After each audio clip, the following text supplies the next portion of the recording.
So I wanted to talk about marijuana today. Um, from the time we were small, we've been hearing about marijuana, and we have seen the brutalization of our own people for marijuana in this country, Saint Lucia. Now, what is happening? There are so many things about this marijuana thing that I want to talk about. But let me just talk and based on what I remember and what makes sense to me now.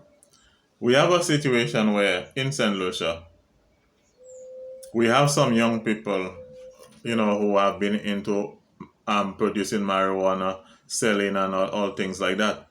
From the time we were small, we knew that there were people that were doing that.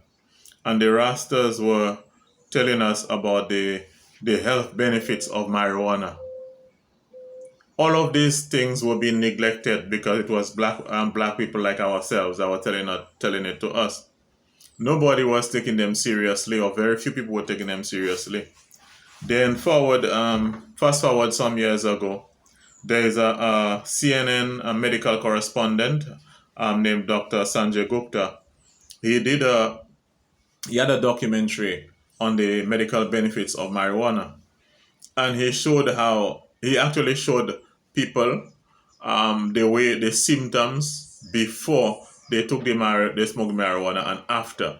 And in some cases, you can see a clear-cut difference in the symptoms. That you can see that people got serious improvements. Um, there was even a situation. There was a little child who was getting around 15 episodes of epileptic attack per day. 15 episodes of epileptic attack per day. And after she used marijuana oil, it would go down to probably a few attacks per day. And so there were different patients that Dr. Gupta showed us. And in some cases, the effect was very quick. You could have seen the benefits of the marijuana on the symptoms very fast. It was after that so many people started taking this thing seriously, the medical benefits of marijuana. But all along in St. Lucia and in the other parts of the Caribbean, the Rastas, from the time I was a little child, I was hearing the Rastas talk about the medical benefits of marijuana, and these people were neglected. They were neglected. And so what happened from these times, from the time we were small, even before that, up to even now, what we saw was that the government was heavy on the eradication of marijuana plants. They would go in the forest and destroy people's marijuana farms and burn the plants. They were getting help from the American soldiers to do that because sometimes there would be helicopters passing around and going into the forest and they would burn people marijuana plants. Now, all this time that the Americans were coming here to help the SSU and others to raid marijuana plantations and burn the crops, all the time they were doing that, these same Americans were having marijuana being grown at a university in Mississippi, one of the major universities in the state of Mississippi, United States. There was a very radical, vibrant, and prolific marijuana research project going on there at the university, whereas they have their soldiers coming in St. Lucia to burn people marijuana plants. They were coming to these places, but they were taking seeds. They were taking our seeds from their raids. They were even taking plants too from different countries in the Caribbean and in the world, and they were taking it to their lab and their research place at the university in Mississippi. So all the time, this we could have used that time as an opportunity to actually do research on this marijuana thing. But what we did, we were just busy just following the orders of these guys. Whereas all the time we were burning our marijuana plants, the people at these universities in Mississippi, they were doing world-class research. They were perfecting the use of marijuana for medicine, and they built a multi-billion-dollar industry on that marijuana now.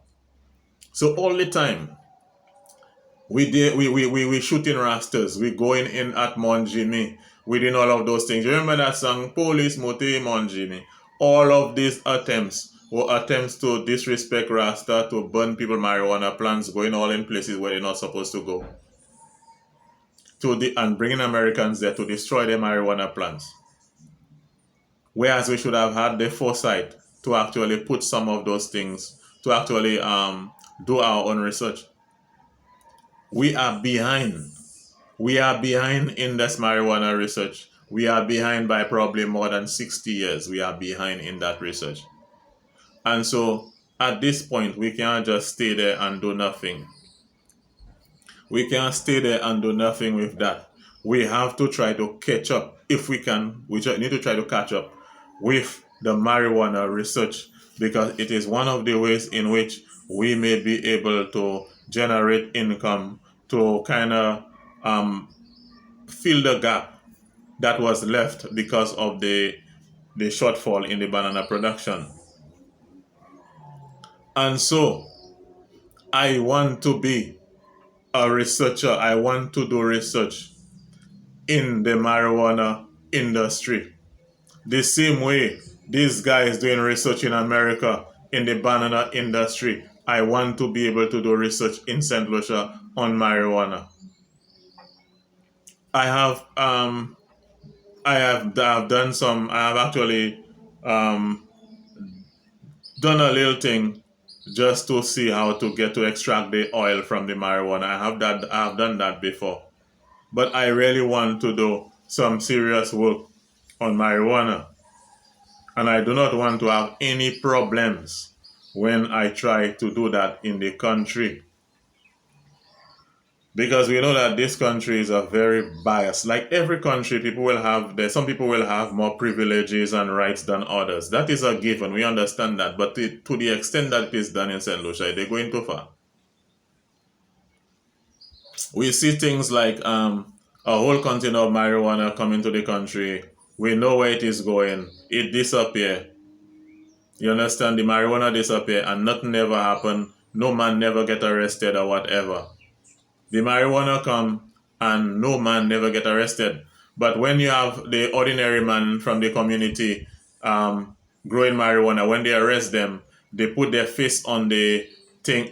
They put their face sometimes on the news. I've seen it. These guys, this is how they report their news in St. Lucia. 23-year-old John Doe from Denny Riviera was arrested by police attached to the Richmond police station. Everything is police attached, police attached. Police attached to the Richmond police station. They give them his name, his age, and where he from. When these big boys get arrested in Castries for marijuana, nobody nothing. There is a guy that was arrested some years ago. Big guy. They had it on news. Hey, how they reported it. A prominent businessman from Castries was arrested, was being questioned for whatever amount of compressed buckets of marijuana. They never mention his name. But what I'm trying to say in short is we really mishandled that marijuana thing. Where we should have been doing research on that marijuana vibe, we were just there going around in the bush, shooting rastas, arresting rastas, burning marijuana plants with the help of American soldiers, whereas these same Americans were doing high-level research. Now they have a multi-billion-dollar marijuana oil industry, medicinal marijuana industry, and we have nothing. All we have to show is people, parents that they kill in the bush for marijuana. All we have to show is nothing. All we have to show is people fighting each other and disrespecting Rasta. All the things that they're telling you now, Rasta used to tell you that a long time ago, but you'll never listen. I want the rights and I want to be able to do marijuana research in this country. Keep the fire burning.